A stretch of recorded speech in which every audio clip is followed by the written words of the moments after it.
Je vous propose à présent que nous arrivions à notre dernière séquence. Je vais donc demander tout de suite au président Michel Prug de me rejoindre sur scène. Merci beaucoup de l'applaudir pour son discours de clôture. Monsieur le Président, vous avez la parole. Merci beaucoup.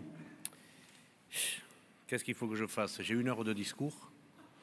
Alors, vous êtes au courant, hein, on n'a pas la salle pour 1 heure. C'est pas terrible. Alors, j'avais le choix de faire fermer les portes à clé, de vous faire apporter un apéritif sur un plateau. Bon, alors je vais prendre la stratégie, je pense, qui va vous convenir le mieux, ça va être de raccourcir énormément mes propos. Mesdames, Messieurs, mes chers collègues, je pense qu'on a passé une après-midi très instructive. Ça me permet de saluer toutes les personnes qui se sont succédées ici sur cette scène. Je voudrais remercier les participants de la table ronde. C'est vrai que c'est un exercice qui n'est pas facile, celui à laquelle on les a soumis. Ce sont des sujets qui quelquefois peuvent paraître arides, mais clairement pour nous, ça ne nous pose pas de difficultés. Ce sont des sujets que l'on vit tous les jours. Et ce qui est intéressant, c'est de voir comment ça peut être traduit par d'autres, comment on peut inventer des concepts et qui, vous vous souvenez, pour les plus anciens, le Canada Dry, hein, ça a le goût, ça a la couleur, mais ce n'est pas. Et permettez-moi de faire, que les autres membres de la table ronde, ça n'offusque pas, de faire une mention particulière à Henri Nallet, qui, je ne sais pas si c'est la sagesse liée à l'expérience, qui amène cela, mais qui a eu les bons mots pour expliquer ce qu'était notre histoire, ce qu'était notre réalité, et le fait qu'on n'avait aucune difficulté pour se projeter dans le futur. Il n'y a pas de difficulté. Oui, je crois qu'on peut l'applaudir bien fort. Et puis, j'ai un problème, Monsieur Gigé, j'ai un problème. J'espérais pouvoir dire un certain nombre de choses que vous avez dites avec mes formules à moi. Je n'aurai pas ce talent, mais surtout, je pense que le public a été conquis par la façon dont vous avez présenté de manière très rationnelle le fait que ce modèle coopératif, bien sûr, c'est l'avenir. Bien sûr qu'on peut apporter des réponses et de rappeler en permanence que l'économie est un moyen, ce n'est pas un but. Et quand on remet les individus, bien sûr, il y a des difficultés, il y a des choses qui ne sont pas simples. Et quand vous témoignez que vous rencontrez beaucoup de Français, membres de coopératives françaises qui sont à travers le monde, d'une part pour vendre des produits, mais également, on les voit moins ceux-là, qui sont en train d'essayer d'aller déployer notre modèle coopératif dans des agricultures en développement, dans des pays qui vont avoir besoin de renforcer leur production vivrière. Je pense que là aussi, on a une mission qui est moins vue et qui est très importante. Donc merci, Monsieur Gigé, également, pour avoir passionné notre auditoire par vos propos. Alors, je vais essayer d'aller assez vite parce que le but, quand on arrive en fin de mandature, c'est quelque part de faire le bilan. Or, non pas de faire le bilan pour le plaisir de faire le bilan, mais simplement pour essayer de rendre compte du mandat qui nous a été confié, et comment on a pu le réaliser, dans quel pourcentage de réussite est-ce qu'il y a. Alors je ne vous donnerai pas le taux de satisfaction, on ne va pas voter parce que je ne voudrais pas avoir des déconvenus juste ce soir, mais je dirais tout simplement qu'il y a 3 ans, vous avez confié à l'équipe, à la nouvelle équipe de COP de France, le soin de porter le projet COP de France 2020 au service de la performance des entreprises coopératives et à réaffirmer vraiment notre fédération comme le syndicat national des entreprises coopératives. J'ai été très sensible au fait que vous m'ayez confié la responsabilité de présider cette organisation. Bon, il y avait un mandat politique qui était de continuer à la construction de notre maison commune, de notre fédération nationale, et des travaux avaient été engagés avec 2 grandes familles, qui est le secteur laitier et le secteur viticole. L'an dernier, nous avons eu la chance de voter la fusion avec la FNCL et accueillir 240 coopératives laitières dans le cadre de COP de France Métiers du lait. Et demain, j'espère que vous ne me ferez pas faux bon, que nous voterons, bien sûr, comme avec nos collègues vignerons coopérateurs, la fusion du secteur viticole, c'est 620 coopératives, et que nous pourrons faire COP de France vignerons coopérateurs. Eux ont fait leur part de chemin, puisque hier, ils ont voté à l'unanimité cette fusion, donc nous le ferons demain. Cette partie-là, bien sûr, il reste encore. Je crois qu'on peut applaudir cette réunification, cette unification de la famille coopérative. Ça paraît évident, ça paraît naturel. Pour ceux qui ont eu à le travailler, c'était quand même pas mal de boulot. Merci à tous ceux qui ont contribué à cette réussite. Nous avions et nous avons l'obligation de travailler à la représentativité de cette extraordinaire diversité que nous avons au travers de nos 17 filières agroalimentaires.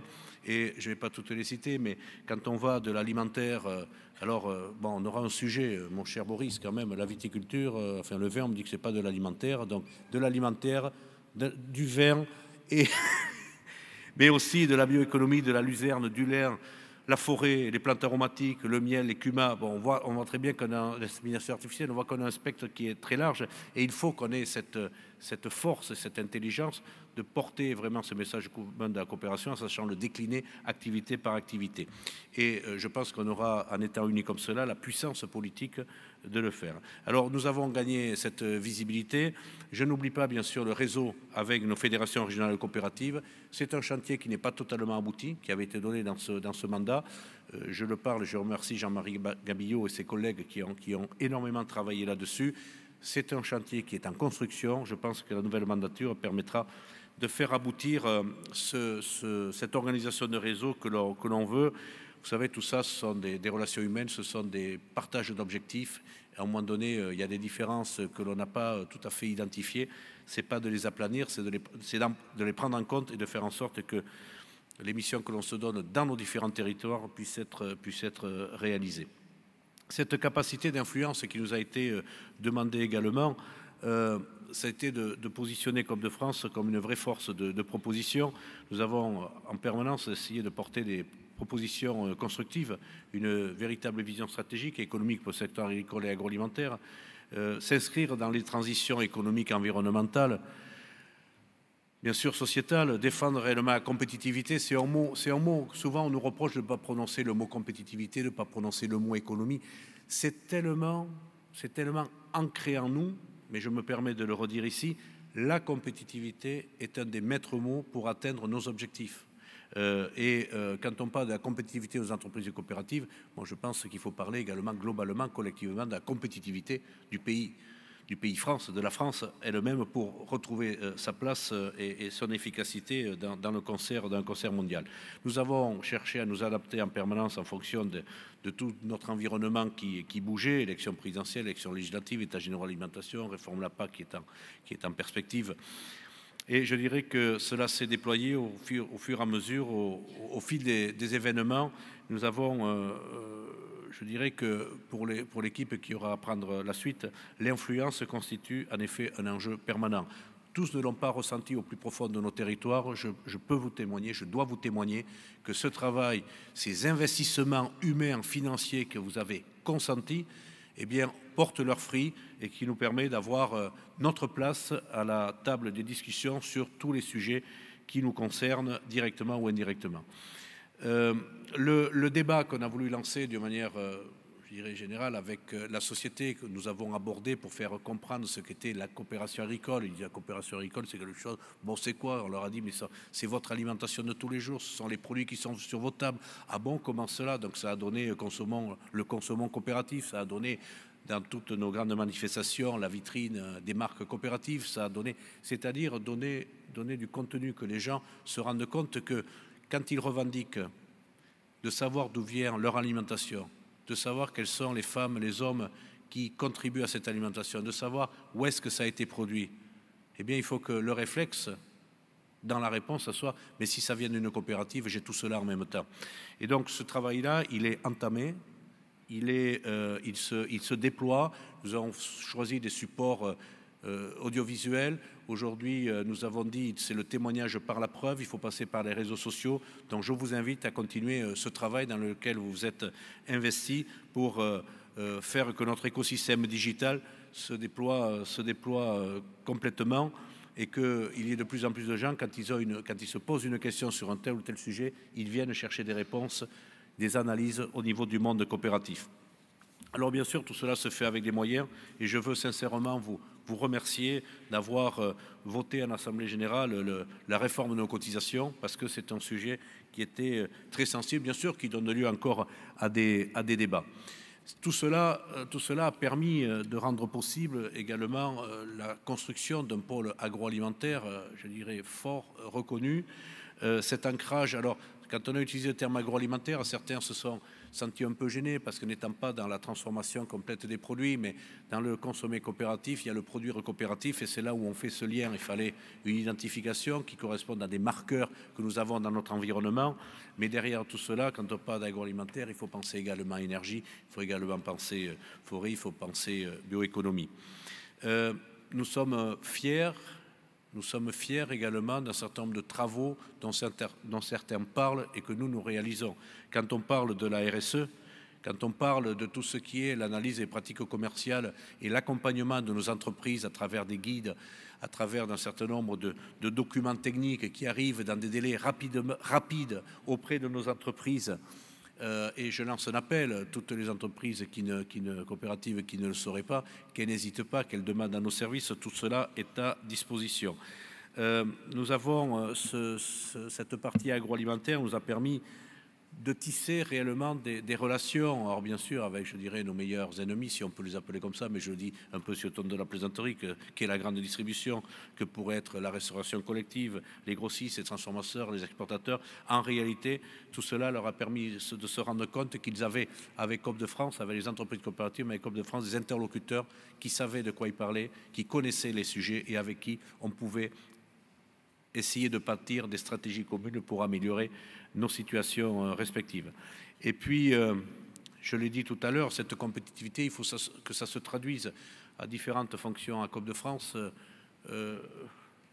J'ai eu à croiser sur le CICE, je ne sais plus combien au moins 2 présidents de la République, au moins 4 premiers ministres, et je ne parle pas des ministres de l'Agriculture. Ça a été long, mais aujourd'hui, nous avons cette victoire, puisque nous allons bénéficier, même si ça arrive très tardivement, des effets du CICE dans nos coopératives. Je vous le dis, c'est une économie potentielle aux alentours de 80-100 millions d'euros, ce qui est quelque chose qui n'est pas neutre, mais nous devons rester très vigilants dans les mois à venir sur la concrétisation de cette mesure. Et puis, notre présence à Bruxelles est également un élément très important. Ce n'est pas facile, hein. Bruxelles, je remercie les personnes qui s'y investissent. C'est beaucoup de temps à y passer, de déplacements, de salive à utiliser pour convaincre. Mais notre avenir, c'est quand même notre marché intérieur, c'est l'Europe. L'écosystème européen est quelque chose d'essentiel. C'est, je pense, de là, bien sûr, il faudra jouer les cartes nationales, mais c'est de là sur lesquelles il faut s'appuyer pour avoir des règles communes qui ne permettent plus les distorsions de concurrence entre États européens et de faire qu'on ait un marché intérieur européen qui soit réel et sur lequel nos entreprises coopératives, je dirais de manière générale, l'ensemble de nos entreprises puissent mener leurs activités. Je ne reviendrai pas sur la PAC, je m'y suis exprimé très rapidement dans les propos introductifs, mais c'est un sujet sur lequel nous devons, au niveau collectif français, tenir des positions, je dirais, cohérentes et unies, hein, plus possible sur un certain nombre de points pour que cette politique agricole commune soit vraiment une politique agricole au service de l'agriculture et de l'alimentation.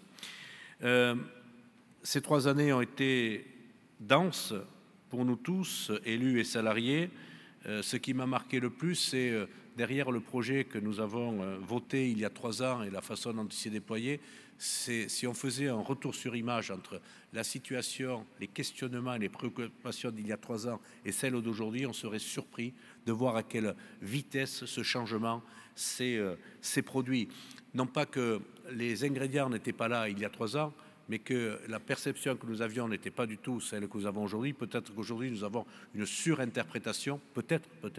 Par contre, ce qu'il y a de sûr, c'est que la méthode que l'on veut chez nous, dans notre fédération, que vous souhaitez également dans vos entreprises de coopératives, mais que réclame la société, qui est de discuter des sujets en amont. J'ai bien aimé la présentation qui a été faite tout à l'heure, qui disait pour un produit qui n'a pas été réfléchi ou qui n'a pas été réfléchi par moi à partir de mes besoins est un produit, alors je n'ai plus la formule exacte, mais n'est pas forcément un produit qui peut m'intéresser. Je pense que ça, c'est quelque chose d'essentiel et les coopératives auront tout à gagner à justement être à l'écoute de notre société. Mais qui, mieux que nous, a la capacité de réunir des parties prenantes, Quand vous regardez le nombre de nos adhérents, le nombre de salariés, que vous y ajoutez leurs familles, et si demain nous arrivions à faire des sections consommateurs dans nos coopératives, nous aurions naturellement ces parties prenantes au sein de l'entreprise pour mener ces réflexions. Les réflexions, on peut les faire seuls, mais c'est de vérifier en permanence par des allers-retours que les réflexions que nous menons sont partagées ou peuvent être en phase avec la façon de penser des personnes qui nous environnent. Et puis surtout, je pense qu'il y a un élément que l'on ne prend pas suffisamment en compte, qui est la dimension de pédagogie, d'explication de ce que l'on est et des buts que l'on poursuit. Alors, bien sûr que tout n'est pas fait, loin de là. Le questionnement sur la gouvernance coopérative, bon, moi je suis assez à l'aise, et vous savez, l'imperfection existe partout, mais on ne peut pas nous dire que nous sommes en train de sauter sur l'événement. Il y a plus, on dit, j'en ai parlé au dernier congrès, ça voulait dire qu'on en avait parlé avant la préparation du congrès. Ça fait quasiment 18 mois qu'on est sur le sujet de savoir comment nous devons, bien sûr, garder les fondamentaux de notre gouvernance, mais surtout comment on doit, je n'aime pas le terme moderniser, mais c'est adapter à la compréhension du moment et aux attentes qui peuvent être exprimées par nos propres adhérents, dans certains cas par nos salariés, mais de savoir comment on lui donne une autre visibilité. Et les travaux qui ont été menés sous la responsabilité de Véronique Blain dans la task force, et la proposition qui est faite, c'est plus que la proposition, puisque le travail est en cours avec le guide de la gouvernance qui devrait être prêt pour le salon de l'agriculture. Moi, j'invite clairement à ce que quand le support va être prêt, qu'on élargisse notre réflexion avec des parties prenantes également pour qu'il y ait vraiment un partage de cette dynamique et de cette vision. Et d'ailleurs, quand le doute s'installe, il faut savoir retravailler, le savoir-faire ensemble, c'est quelque chose de déterminant. N'ayons pas peur de l'avenir, clairement. De toute façon, les coopératives sont nées des difficultés, donc quand il y en a de nouvelles, il faut bien aller chercher les réponses, les solutions dans la dimension coopérative, en sachant faire ensemble et en donnant du sens à notre action. Ce sens, on ne l'a pas perdu, mais en essayant de le témoigner toujours avec les mots et avec les méthodes du moment. N'ayons pas peur de moderniser nos coopératives. Alors bien sûr, vous me direz ça, c'est bien de le dire ici à la tribune, il faut en avoir les moyens, mais ce n'est pas forcément que de l'argent, c'est une façon d'appréhender un certain nombre de sujets. Et puis, je dirais, n'ayons pas peur de créer de nouvelles coopératives pour de nouvelles activités. Souvent, il nous est reproché, quelque part, c'est pris comme une critique, alors que c'est un point positif, de restructurer, de fusionner, de regrouper, etc. etc. Et c'est vrai qu'il faut se poser la question de savoir si tel que ça a été exprimé tout à l'heure sur des jeunes qui veulent créer, de savoir s'il faut obligatoirement leur donner le cadre d'une organisation existante ou s'il faut leur permettre de créer un cadre que l'on connaît bien, une coopérative à plus petite taille, et puis on voit l'évolution, un peu comme pour les startups, de voir les évolutions qui sont faites et comment, c'est le deuxième point, comment le regroupement de coopératives peut être la réponse pour être en phase avec le développement d'un certain nombre de marchés. Et ce n'est pas un gros mot que de fusionner, de regrouper les coopératives à partir du moment où cela se passe à partir d'une analyse de marché, d'un intérêt du marché, et que les outils d'adaptation sur la proximité et la relation avec les adhérents sont bien mis en interface et avec la même intensité. Et puis, je veux le dire ici ce soir, c'est de soutenir nos entreprises coopératives qui se déploient à l'international et qui font rayonner le savoir-faire coopératif dans le monde entier. Clairement, on ne peut pas critiquer la taille de nos entreprises, et d'ailleurs l'international, ce n'est pas qu'une question de taille, mais je pense qu'il faut être fier de ce que nos coopératives font à l'international, exportent comme produit ou comme savoir-faire, parce que tout cela contribue au développement des activités économiques sur nos territoires. Et je l'ai dit à demi-mot au ministre, en saluant sa présence au Salon international de l'alimentation, mais clairement, vous avez bien compris en creux que c'était une forte critique, que l'on n'ait pas eu les plus hauts dirigeants de l'État qui viennent s'intéresser à une vitrine mondiale de l'agroalimentaire et où les Français ne laissent pas leur part aux chiens. Alors, je ne reviendrai pas sur ce qui a été dit, pour aller rapidement, sur la place de la coopération agricole sur le plan mondial. On n'est pas seul sur la planète. Au contraire, par contre, on est un peu un phare et nous avons une responsabilité encore plus importante pour tenir cette place-là. Alors, on me fait signe que mes défauts me rattrapent. Un bon gars du Sud-Ouest, je garde beaucoup, j'ai un grand temps de parole. Et donc, je vais terminer, puisqu'on me le demande avec insistance, tout simplement en vous disant le plaisir que j'ai eu de présider cette organisation, je dirais que pendant 3 ans. Enfin, il faut que vous sachiez que j'ai eu la chance de connaître la CFCA. Je suis rentré conseil d'administration en 98, donc c'est pas hier. Et que voilà, il faut savoir également passer. Je suis heureux d'avoir porté ce projet pendant ces 3 années, cette impression, ce sentiment de changement, d'avoir un modèle qui s'adapte. Et puis, vous comprendrez bien que sur cette partie publique, je ne peux pas terminer mon propos sans bien sûr donner mes remerciements sincères à l'ensemble des collaborateurs qui contribuent au quotidien à faire que COP de France fonctionne. C'est un travail qui n'est pas facile, c'est un travail qui se fait souvent dans l'ombre, qui peut être ingrat, qui ne reçoit pas souvent la lumière. Les élus ont besoin des équipes fortes, structurées, pour pouvoir faire leur travail politique. Et donc, qu'ils en soient remerciés, ça me permet de faire une mention toute particulière, puisque j'ai commencé ce mandat avec Pascal Vinet. Donc, ça a été, Pascal, mon cher Pascal, un très grand plaisir de travailler avec toi, et je pense que tous nos collègues le ressentent de la même façon. Tu as fait un autre choix professionnel que j'ai regretté. Mais la vie est ainsi faite. Je veux simplement te témoigner en notre nom collectif tous nos remerciements pour